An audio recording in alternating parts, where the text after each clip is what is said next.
We now continue with our fourth installment of the Palm Beach Playbook, where we bring you the very latest campaign updates courtesy of official Team Trump members Tommy Pigott and Taylor Rogers. So let's dive in. Voters agree Kamala broke it, but Trump will fix it. Inflation? Kamala fueled it with her tie-breaking vote. President Trump will solve it with his agenda to lower costs, unleash American energy, and make America the best place in the world to do business.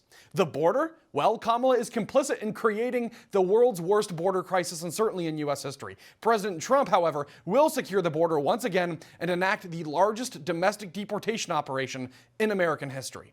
Foreign policy, you ask? The Harris-Biden administration surrendered Afghanistan and emboldened our enemies. President Trump will bring back peace through strength. And despite the lies from Kamala's fake news media allies, Americans know that a vote for President Trump is a vote to make America wealthy, safe, and great again.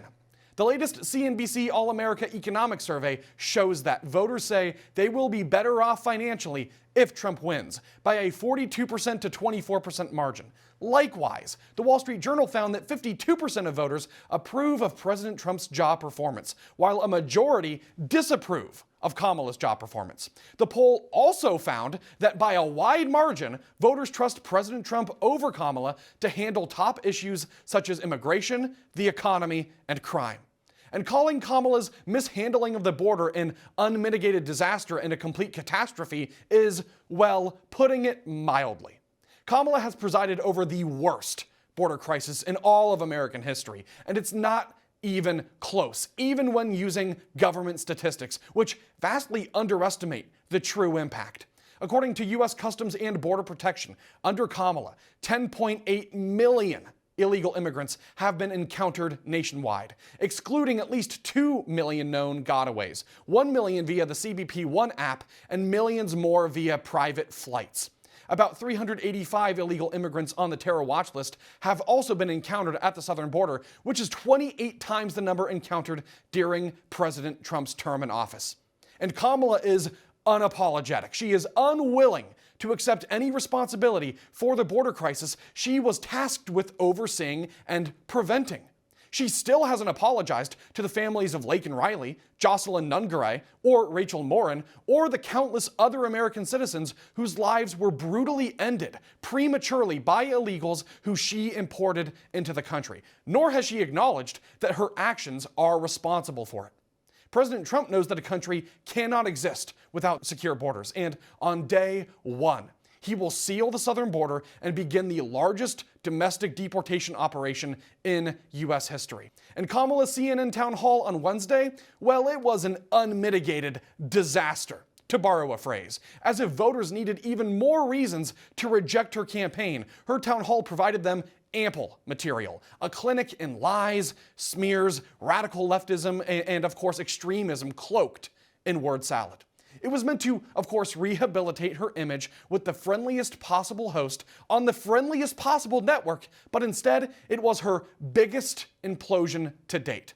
She suggested she'd pack the U.S. Supreme Court with far-left activist judges. She, again, failed to differentiate herself from Joe Biden. She couldn't answer why she hasn't done what she's proposing after 4 years in the White House. She was unapologetic about decimating President Trump's successful border security upon taking office. She denied being soft on crime, despite her support for defunding the police, releasing violent criminals, ending cash bail in California, and decriminalizing illegal border crossings. She confirmed taxpayers will still be on the hook for illegal immigrant benefits. She touted her plan to address sky-high grocery prices, which is really just a Venezuelan-style price-fixing scheme. And on top of it all, she defended her proposal for the largest tax increase in American history. And now Team Trump has one simple question for Kamala in their new ad, but it's a question, one of many, by the way, that Kamala can't answer. Why didn't she do it? I just ask one simple question. Why didn't she do it? Why hasn't she done it? She's been there for 3.5 years. They've had 3.5 years to fix the border. They've had 3.5 years to create jobs and all the things we talked about. Why hasn't she done it? Because you believe in things that the American people don't believe in. You believe in things like We're not going to frack. We're not going to take fossil fuel. Would you ban offshore drilling? Yes, there's no question I'm in favor of banning fracking. Things that are going to make this country strong, whether you like it or not. We're a failing nation. We're a nation that's in serious decline. We're being laughed at all over the world. The worst vice president in the history of our country. Joining us now to discuss is Tommy Pigott, the Director of Strategic Communications for the Republican National Committee and the Editor-in-Chief of the Palm Beach Playbook. Tommy, thank you for being here. Thanks for having me on. So how are things looking for the campaign today?